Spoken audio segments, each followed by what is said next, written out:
Ultimate Halo now has a Discord. Go to the description, join the community, and let's talk some Halo. Hey up lads and lasses, Fletch here from Ultimate Halo, and welcome back to this collaboration with my good friend Covenant Canon. He's a great Halo content creator that makes some fantastic lore videos on, you guessed it, the Covenant. This video is part 2 and I'm covering the vehicles the Banished will likely use in Halo Infinite. This is purely speculation and we're going to cover some of the lore, and Covenant Canon is covering the weapons, so once you've watched this, go check out their channel in the description to learn more, give him a sub, and he's a great guy. Ultimate Halo. The Banished are a formidable splinter group of the Covenant, first started by Atriox after the brutes were dispensable muscle to break the lines of humanity during the Human Covenant War. After Atriox led his brothers to rebel, they swiftly made pace in securing Covenant assets, vehicles, weapons and armour. They were quickly gaining power, becoming a thorn in the side of both Covenant and humanity. And whilst Atriox held no anger towards humanity, it was clear his target was the Covenant, at the time led by the Prophets.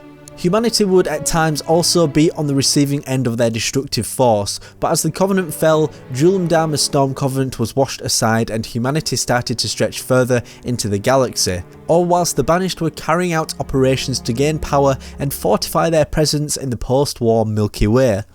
But how exactly do the Banished do this, and what tools do they have at their disposal? Well, this is what makes the Banished so interesting. Unlike any other comparable faction, they make the best out of what they've got. I've described them in the past of having a raw utility to their tools and weapons.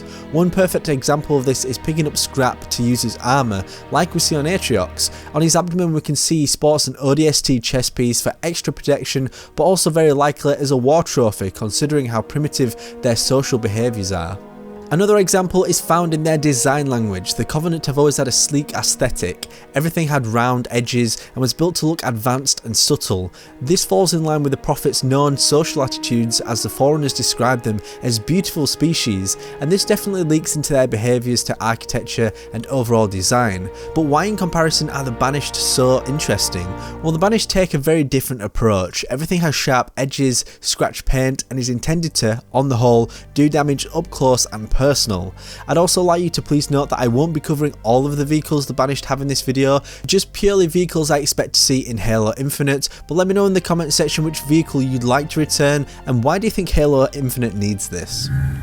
First of all, we are going to focus on the very well-known Ghost. Throughout all of the Halo titles, this vehicle has always been a sleek and smooth ride, but in Halo Wars 2 for the first time we saw this change, as underneath the body you can see it's a greyed out original body for the vehicle, which is likely a Type 32 Ghost, but on top it's been reinforced with metal plating to add to the resilience of its structure, especially when ramming your targets up close. When you compare this to Julimdar's Ghosts for the Storm Covenant, you can see it's designed to do more damage with the front facing wings to tear into your opponents, whilst ensuring your vehicle's body is supported. Much like any of these vehicles, it's not known exactly where it was built from a lore perspective. Of course they were developed on the foundries with your bases in game, but other than that there's little known at this stage. However, they were originally developed in the Iriunu and Ardom Armory during the Human Covenant War.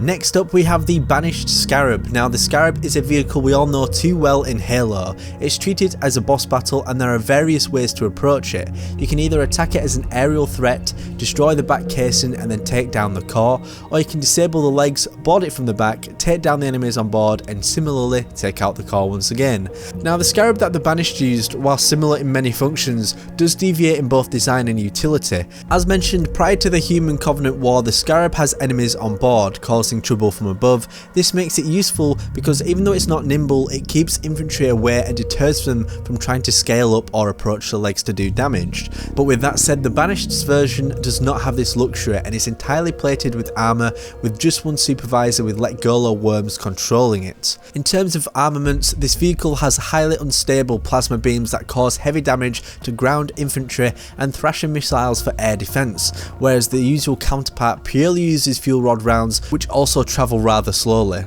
Other variants include the volatile SCARAB, which is similar in design but has increased damage, and its beam creates a pool of infused gel that can shield you from danger. It's likely the version we see in this game is a direct modification of the Type 47B SCARAB, which was developed on the assembly forges on board High Charity. Next up on this list is a brand new vehicle that will not be playable in Halo Infinite, but has been shown off in Mega Constructs form prior to this video, and it's called the SKIFF. The purpose of this vehicle is to transport infantry from A to B. It has side missile launchers as well as a 360-degree turret on the top. In a lot of ways, it's quite like a mix between Halo 3's Prowler and Halo 2's Shadow. Of course, at this time of the video, we don't know what's going to be translated in terms of the complete design in game, but it's also interesting to see that not all vehicles in Halo Infinite will be drivable, which is surprising given the scale of the model because it's not that big, meaning that I would expect to drive it in game if I wasn't told otherwise. Next up on this list is the Phantom, and in Halo Wars 2 this vehicle has quite a drastic design change that's sleeker and notably has less room for your enemies to hang out on the side of the turret and rain fire from above. Whilst it still is a transport vehicle, the means of you getting in and out is the gravity lift at the bottom rather than exiting on each side, much more like you'd expect to enter and leave a larger Covenant carrier. This variant is a heavily modified version of the Type 44 Phantom, which was mainly used in the Human Covenant War. Since then, the model was replaced by the Type 52, which we see in Halo 5. Now, the likely reason for it being older is due to many of these models being raided before, during and after the Covenant fell. The Banished do come across as very opportunistic and salvaging plenty of Type 44 Phantoms, which were also built on the assembly forges and would have been a huge target for them, as it would quickly provide ability to mobilise their troops from their cruisers.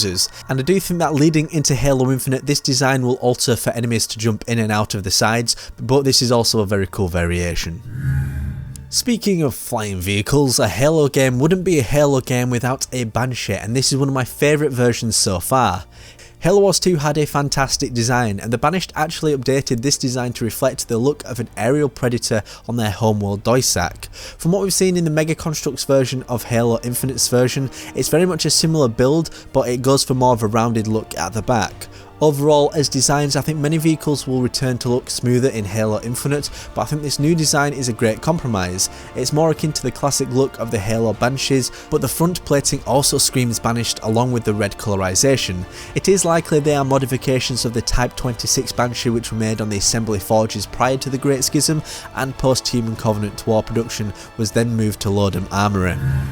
The second to last vehicle we are going to cover on this list is the WRAITH. I personally think this is my favourite redesign out of all of these vehicles. It's very close to the classic Halo design, heavy and bulky, but at the same time it's got great additions such as the spikes at the bottom, which would rip apart anyone daring enough to get up close and personal. It seems to take more influence from the Type 26 WRAITH from Halo 1 through 4. Other than the paint job it is currently sporting, there aren't many other changes to the vehicle as a whole, other than the turrets being hidden underneath the armour plating.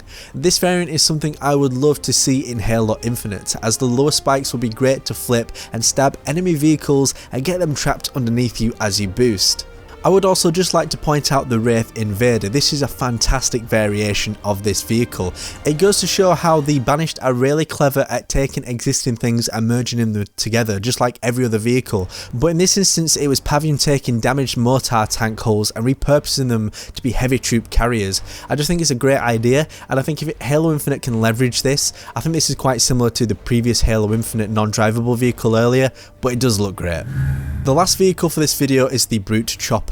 This is a vehicle that first appeared in Halo 3 and never sadly returned until the release of Halo Wars 2. The Banished, since having more reign over their production, have worked on making the vehicle even more aggressive, and ramming your foes has now become such a more powerful tactic. Originally the vehicle was manufactured at the Sacred Promissory, but likely since raided from there, and the exact whereabouts of its development is unknown.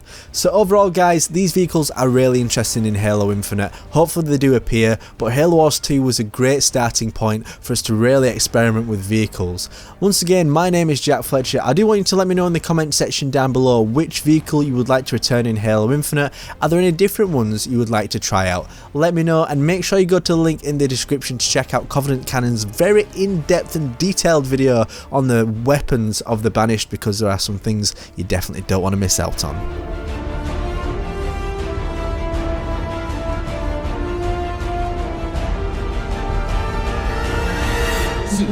Subscribe now to Ultimate Halo for more unfriggin' believable Halo content.